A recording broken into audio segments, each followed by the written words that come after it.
난 아주 강하게 자랐어요. 알아요. 아버지보다 키도 크고 힘도 세졌죠.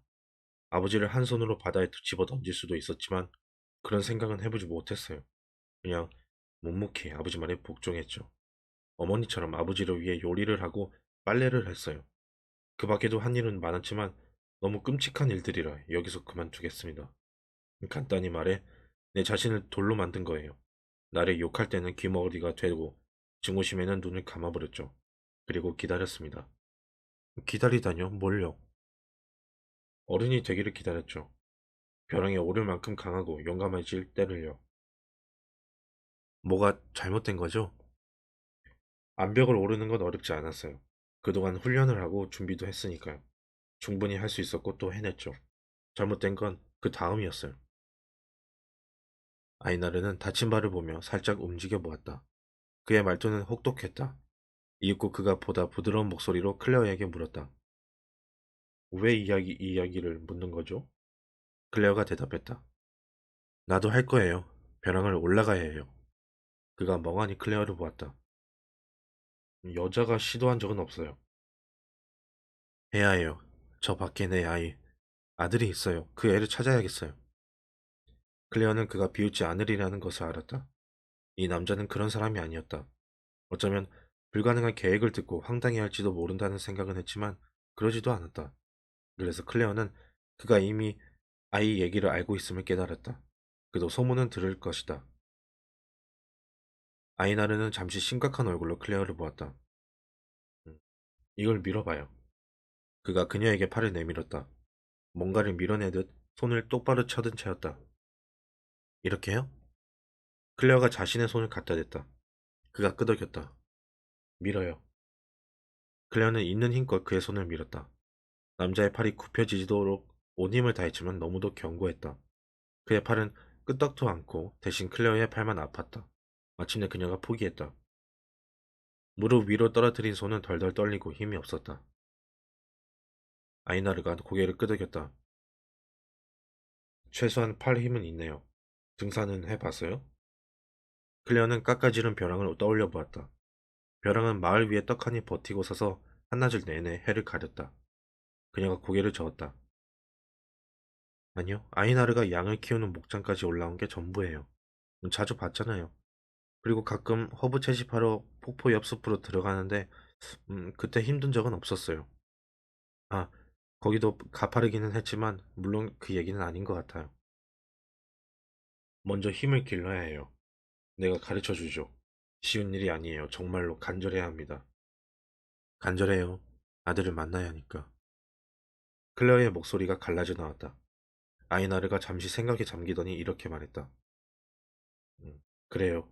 증오 때문에 떠나는 것보다는 뭔가를 찾아 떠나는 게 더 좋아 보이네요. 하지만 훈련을 마치려면 오랜 시간이 필요합니다. 알아요. 며칠이나 몇 주가 아니에요. 알아요. 몇 년이 걸릴 수도 있어요. 나도 그렇게 걸렸으니까. 몇 년이나요? 그가 고개를 끄덕였다. 클레어가 물었다. 어떤 것부터 시작하죠? 아이날은 말로는 날마다 해야 한대요. 하루도 빠짐없이. 이 흉터가 있는 복근의 힘을 키워준다네요. 보세요. 알리스가 고개를 돌렸다. 불 옆에서 양파 수프를 젓던 참이었다. 클레어는 오두막 바닥에 누워 벽바닥에서 빠져나온 평평한 돌 밑에 두 발을 끼우고 상체를 일으켰다. 그리고 그렇게 비스듬한 자세로 잠시 버티다가 천천히 바닥에 누워 숨을 골랐다. 설마 그 아이한테 흉터를 보인 건 아니겠지? 당연히 아니죠. 그래도 얘기는 했어요. 클레어는 입술을 깨물고 심호흡을 한 다음 상체를 들었다가 다시 천천히 내렸다. 그리고 다시 반복. 클레어가 잠시 후 가쁜 숨을 몰아쉬며 말했다. 다 했다. 10번이에요. 날마다 10번씩 하라고 했어요. 여기 있다. 수프하고 빵 좀 먹어도 기운을 강화해주는 차를 만들어주마. 알리스가 들보에 매달아 놓은 말린 약초들을 올려다보았다. 그러고는 약초 이름 하나씩 음ጮ렸는데 어떤 식의 조합이 효과적일지 고민하는 중이리라. 알리스한테는 계획을 얘기했지만 다른 사람들은 아무도 모른다. 알리스는 클레어가 만난 그 누구보다도 침착한 사람이다. 오랜 세월 고된 일들을 무수히 겪었기에 더 이상 어떤 일에도 놀라거나 불안해하지 않을 사람. 언젠가 한 아이가 바위에서 미끄러져 살이 깊이 찢겼을 때에도 알리스는 맨살을 꿰매고 지혈제를 바르는 와중에도 차분한 목소리로 겁에 질린 어머니와 아파서 비명을 지르는 아기 모두를 달래주었다. 지독한 난산을 목전에 두고는 알리스는 차분하고 단호했다. 거꾸로 서거나 옆으로 뒤집힌 아이들을 받아낼 때면 엄마는 차라리 죽여달라고 울부짖고 아빠는 문간에 토악질을 했다. 클레어도 그곳에서 적지 않은 죽음을 보았다. 열병과 기침으로 죽은 안드레스의 어머니를 포함해 부러진 돛대에 맞아 두개골이 박살난 어부, 생일날 발작 증세를 보이다가 입에 거품을 물고 눈을 하얗게 까뒤집은 채 죽은 소년 등등. 알리스는 그들 모두를 염하고 가족들을 배려했다. 눈을 감기고 팔을 접어준 다음 집에 돌아와서 도구를 소독하고 식사를 준비하고 어느 순간 문을 두드리며 도움을 청할 또 다른 이웃을 기다렸다. 알리스는 무슨 일에도 당혹해하는 모습을 보이지 않았다. 아이나르와 클레어가 암벽을 오를 거라는 얘기를 하기 전까지는. 그건 안 돼. 맙소사 클레어. 그러다가 죽어. 알리스는 큰 소리로 외치더니 마치 깊은 고통을 달래기라도 하는 듯 앉아있던 흔들 의자를 힘껏 구르기 시작했다. 이윽고 알리스가 다시 획 하고 클레어를 돌아보았다. 벼랑에서 죽는 거야. 떨어져서 산산조각 난단 말이다. 그런 사람은 수도 없이 봤다. 그래, 저 애를 봐라. 늑대처럼 팔팔하게 뛰어다니던 애야. 그런데 어떻게 됐어? 암벽을 오르다가 저렇게 된 거잖아. 미안하다. 아이나르 넌 좋은 아이고 나도 네 어미를 사랑했다만 넌 저 산 때문에 망가진 거다. 그런데 내 아이까지 망치게 하고 싶진 않구나.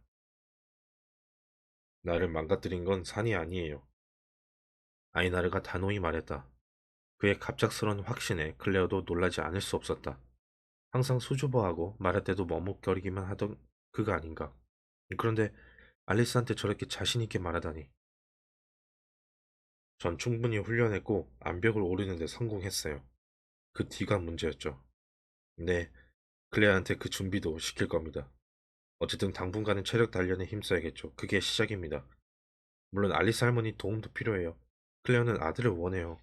그러니 찾아줄 방법을 알아봐야죠. 알리스가 소리쳤다. 배가 있잖아. 꼭 가야 한다면 배를 타고 바다로 나가면 된다. 아니, 바다는 싫어요. 정말로. 클레어는 벼랑도 무섭고 등반도 두려웠지만 바다는 더욱 끔찍했다. 알리스가 마침내 목소리를 누그러뜨렸다. 지금은 겨울이다. 봄이 되면 저 아이를 강하게 만들 수 있어. 햇볕, 공기, 모두 힘을 키우는 데 도움이 될 거야. 아이나르가 웃었다. 지금 식사할 거예요. 봄은 우리가 깨닫기도 전에 올 겁니다. 늘 그러니까. 정말 봄은 그렇게 왔다. 기나긴 겨울 내내 클레어는 하루도 빠짐없이 오두막 바닥에 누워 뒤통수에 깍지를 끼고 윗몸을 일으켰다. 흉터 있는 배는 단단하고 유연해졌으며 운동할 때 더 이상 숨이 가쁘지도 않았다. 클레어가 아이나르에게 선언했다. 준비됐어요. 아이나르가 웃었다. 두 사람은 오두막 문 옆에 서 있었다. 아이나르는 언덕을 뛰어 올라가 폭포까지 갔다가 이곳으로 다시 내려오라는 지시를 내렸다. 한 주 내내 가랑비가 내린 탓에 오솔길은 미끄러운 진창이었다. 클레어가 인상을 찌푸렸다. 너무 미끄러워요. 저 산에 비하면 부드럽고 단단한 길이에요.